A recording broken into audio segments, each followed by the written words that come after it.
loses a close, tough fight to Terence Crawford. I don't know. But he's gotten older. He's grown out of the division. Who? I'm just saying. Yeah, so is Terence Crawford. You can't make the weight. But so is Terence Crawford. I picked Terence Crawford because he started 135. Floyd started 130. He turned pro. He's 130. I mean, Max really has earned the right to an opinion. And his current opinion is that Terence Crawford is the greatest of all time. Now, I will tell you, Max is a fan. I can relate to this. I got in there and I did the sport, and there are times that there is a credibility that will come along with me for having done the sport. But I'm the same as Max. I'm a fan. Good Crawford is, you know what I mean? Especially being, 38?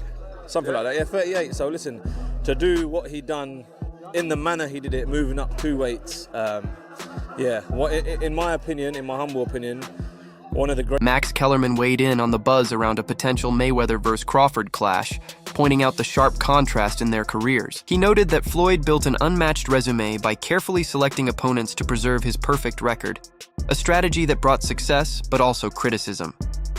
Crawford, by comparison, has taken on every challenge placed in front of him, never shying away from risk and consistently proving himself in the ring.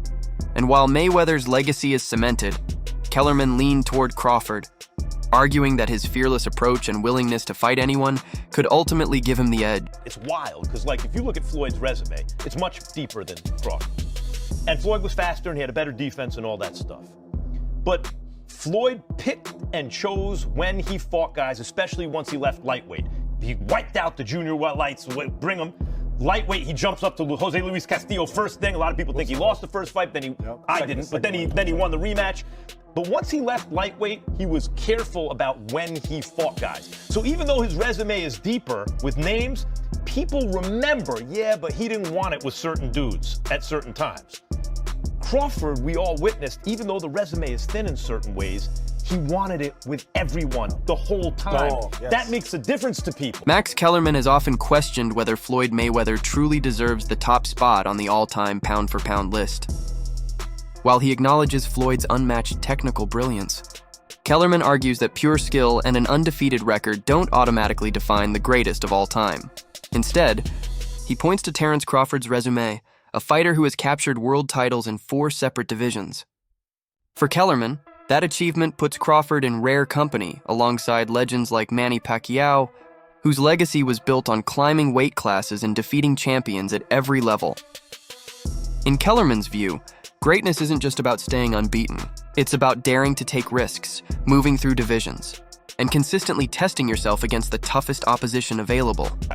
No one has ever been a 4-division champion in boxing. Not a real one. Oh, Pacquiao won 8 and Oscar De La Hoya won 11 and this one won 15. No, I'm talking about Ring Magazine champ or lineal champ. You are the champion of that division. Manny Pacquiao was the first dude to really win 4.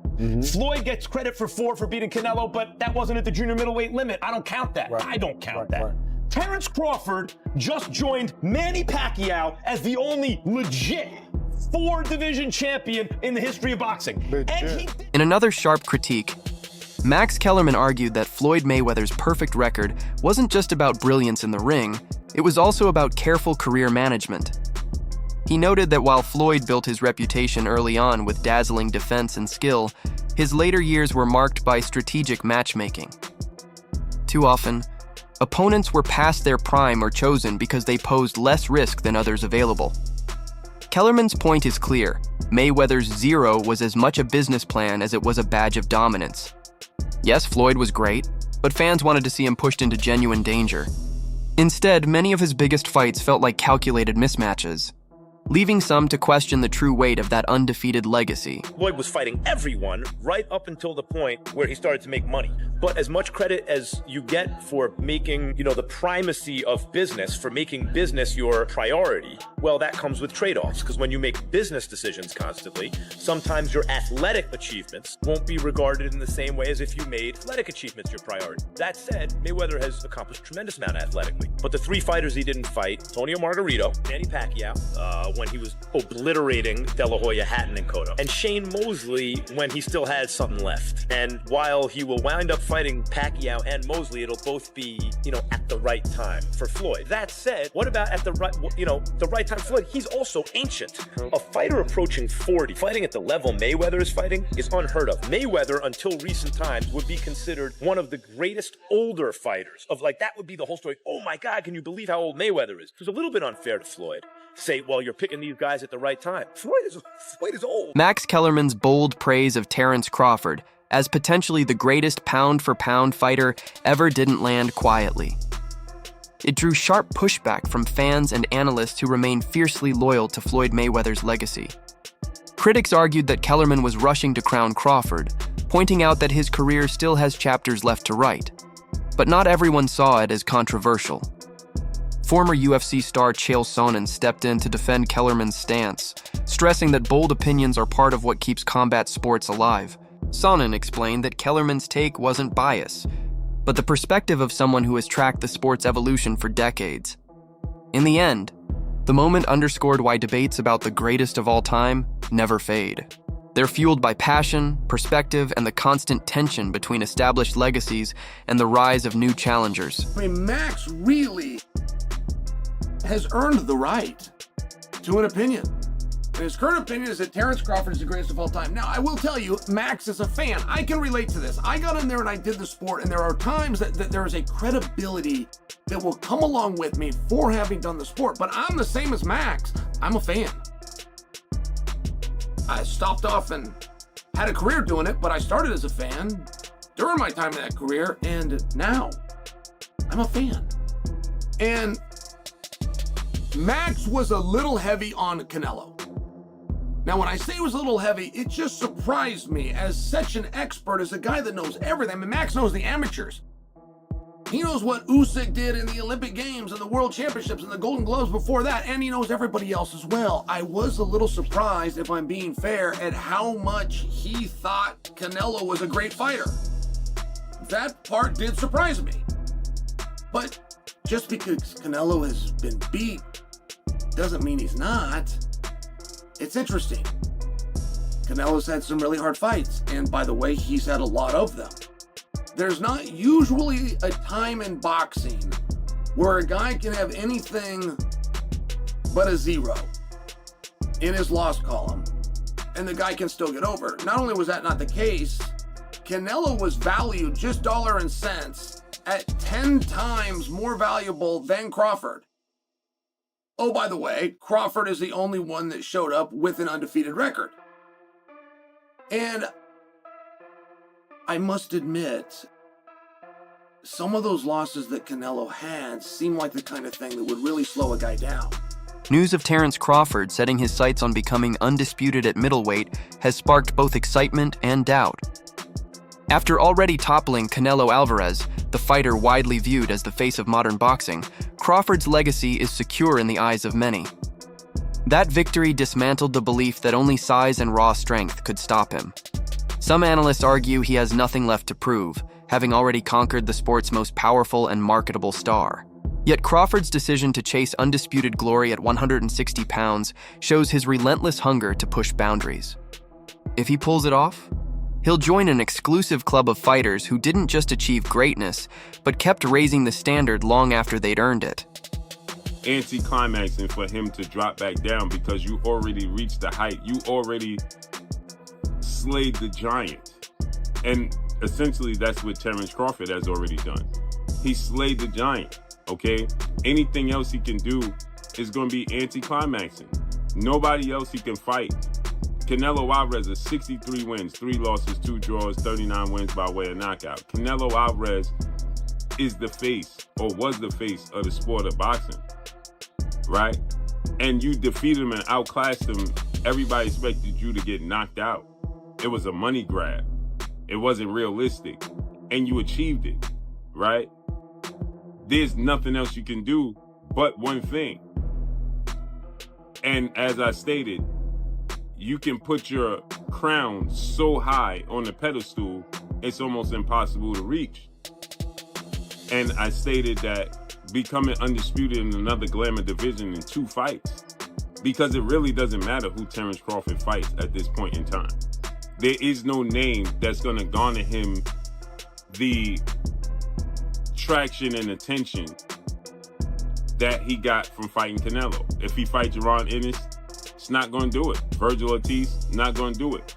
None of those guys, anybody would put against Canelo Alvarez and say that they would beat Canelo Alvarez. So now he would be expected to beat everybody. Okay?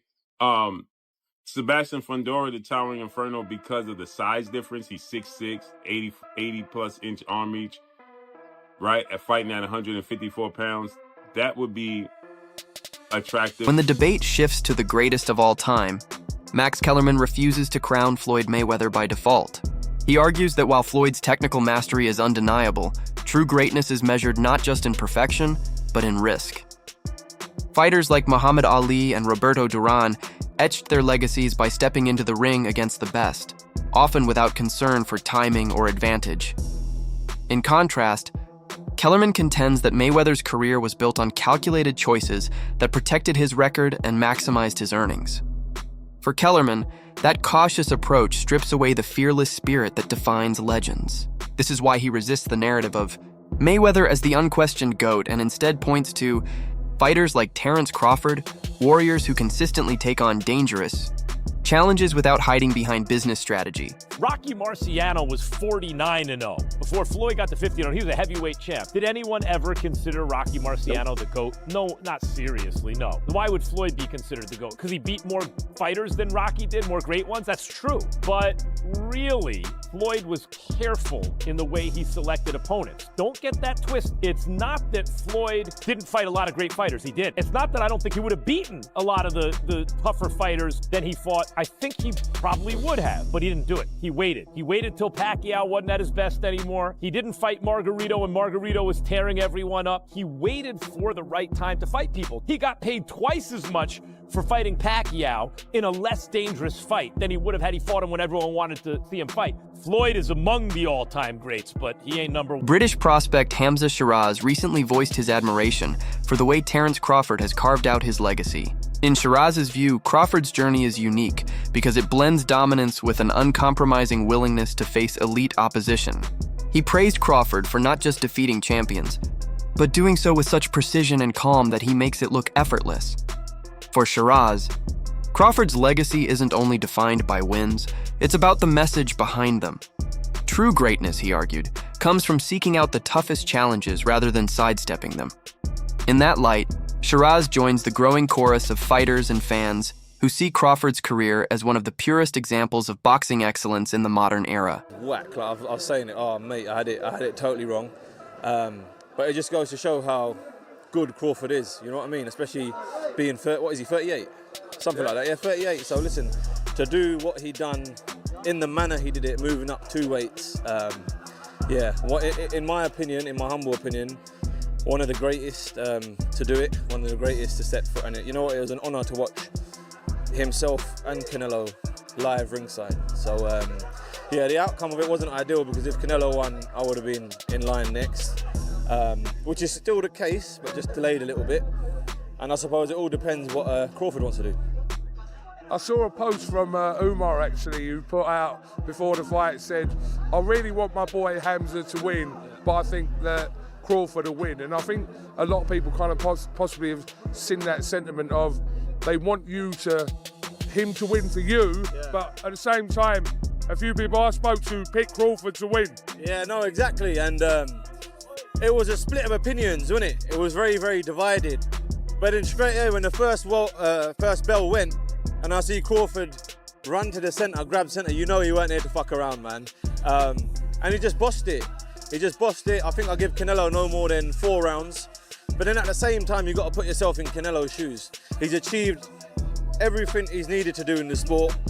He's earned more than enough money, and he's still daring to be great. So as a fighter, as a fan, we can only appreciate that. Amid all the debates surrounding boxing's future, one analyst pointed to the sport's shifting center of gravity, driven by Saudi Arabia's rising influence. At the heart of this transformation is Turki Al-Sheikh, the architect behind some of the most high-profile cards in recent memory. For decades, the United States was the unquestioned hub of marquee bouts. But today, Saudi Arabia is positioning itself as the new home for blockbuster spectacles. Many of these events are less about pitting the best against the best and more about generating global headlines. Critics argue Al Sheikh's strategy isn't just about building Saudi. Arabia's sporting reputation, it's also about challenging the American stronghold that once defined the sport by consistently attracting legends and megastars to Riyadh. He's quietly shifting boxing's balance of power. The shows deliver dazzling production and unmatched scale, but some worry that competitive integrity is being overshadowed by financial muscle.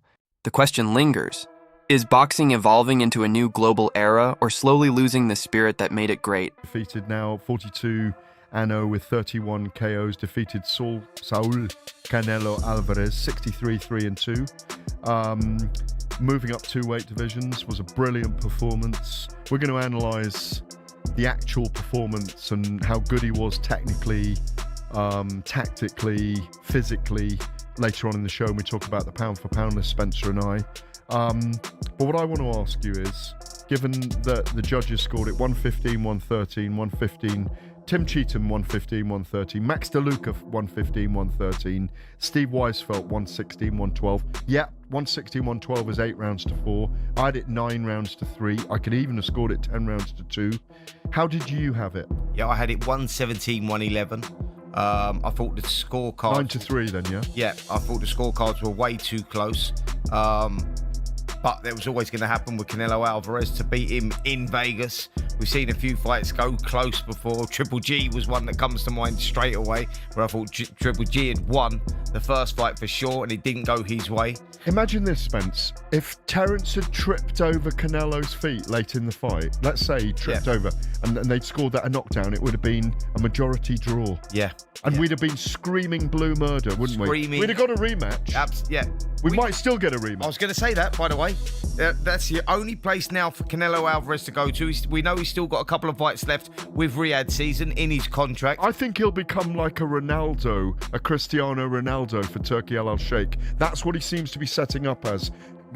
Get him 2 or 3 more fights, keep him busy, make him a brand ambassador for Riyadh season, get the Mexican audience to know, because obviously there's a big PR going on for Saudi Arabia. They want to conquer America, Latin America. They want to be known out there. That's all for now. But the conversation doesn't stop here. Let me know in the comments who you've got in these matchups, and I'll be featuring some of your takes in the next video. Don't forget to like, subscribe, and share with other fight fans.